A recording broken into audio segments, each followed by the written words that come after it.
All right, today we're looking at something pretty radical for UK dentistry. It's a vision that basically says, let's tear up the old rulebook and start again. We're going to dive into this blueprint for a future that puts prevention, not just treatment, right at the very front. So why the need for such a massive change? Well, get this. The source material we're looking at points out that there are 57, that's 57, different diseases directly linked to the health of our mouths. So this isn't just about a toothache. It's about your heart, your brain, your entire body's health is on the line. So here's how we're going to break it all down. First, we'll look at why the current system is under so much strain. Then, we'll get into the new blueprint itself, the technology, the people, and the places. And of course, we'll tackle the big one. How much would all this actually cost? Okay, so before we can even talk about a solution, we have to understand the problem. The sources we're drawing from paint a pretty grim picture of a system that's, well, cracking at the seams. I mean, this quote from The Economist, which is cited in the source, just says it all, doesn't it? The most common diseases on the entire planet are oral diseases. Yet at the same time, you hear stories everywhere about people who just can't get an appointment. The argument is that dentistry is being pushed to the side, treated more like a private business than a core part of our national health system. So, in response to that crisis, this proposal doesn't just suggest a few tweaks here and there. Note, this is a call for a total rethink, a system driven by technology, built from the bottom up, all focused on one thing: stopping the problem before it even starts. And the term the source uses for this is disruptive innovation. Now, that might sound like just business jargon, but the idea is actually pretty simple.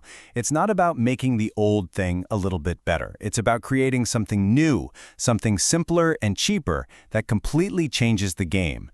You know, think about how smartphones didn't just improve cameras. They basically made them optional for most of us. That's the kind of shift we're talking about here. This whole vision really rests on three big pillars. Let's start with the one that powers everything else, the technology. So imagine this is you.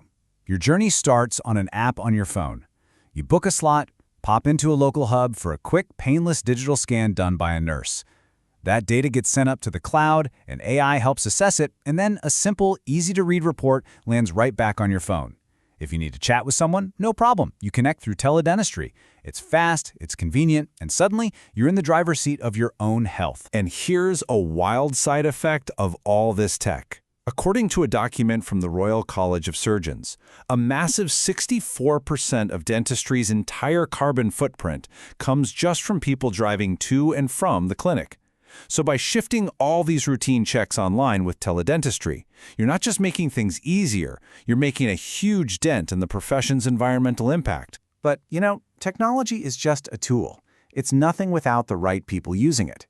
And that brings us to the second pillar of this vision: rethinking the workforce and creating a brand new role they're calling the health advocate. Really, this is a total flip of the script. The old model is all about the dentist. You wait for a problem, then you go see them for a fix. It's reactive. This new model is built around a team. It's led by highly trained nurses who focus on screening and prevention. They're proactive. This frees up the dentist to handle only the most serious, complex treatments they're uniquely qualified for. So what would these empowered nurses actually do? Well, their job gets a whole lot bigger. We're talking about them going out into the community, doing digital screenings in schools or in care homes.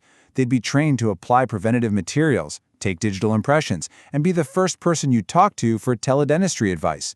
They become the foundation, the backbone of this new community-first health service. Okay, so we've got the tech and we've got the team. But where does all this happen? That's the third and final pillar: building a whole new kind of place for dental care. So, forget what you think of as a typical dental clinic. The proposal is for something called a health hub. Think of it more like a modern optician on the high street. You just pop in. They're not for drilling or fillings. They are purely for getting that quick digital scan, for prevention, and for learning about your health. It makes a checkup as easy as getting your eyes tested. This all sounds pretty great, right? But it definitely leads to the question you're probably asking right now. How on earth do we pay for all this? Well, the source material tackles that question head-on, arguing we should see it as an investment, not just a cost. Okay, let's look at the numbers here, because they tell a really interesting story. The total salary cost for the workforce, according to these figures, would go up from around £6 billion to £9 billion. That's a big jump. But here's the crucial part. look at where that money goes. The number of dentists barely changes. The real investment is a massive increase in nurses, an extra 20,000 who would be upskilled and paid better to become those frontline health advocates. So this chart really spells it out. The financial strategy here isn't just to spend more money across the board. The lion's share of that extra £3 billion is a targeted strategic investment in creating a bigger, better skilled nursing workforce to do all that preventative work. And when you get right down to it, the source argues this is all about philosophy. It's captured perfectly in this quote. The whole point is to put the service back in national health service, to focus on preventing sickness, not just running a business that profits from it. So, to pull it all together, what we've seen is a really detailed blueprint for change. It's about a fundamental shift, moving away from just waiting for people to get sick and instead actively working to keep them healthy using 3 big levers: smart technology, empowered teams, and super accessible health hubs. And that really leaves us with one final, pretty tough question. A vision like this one asks us to spend a lot of money today to save ourselves from problems and costs down the road. So you have to ask, is our system actually built to invest in prevention? To invest in a cure that, if it works perfectly, we hope we never have to use? Something to think about. Thanks for joining us.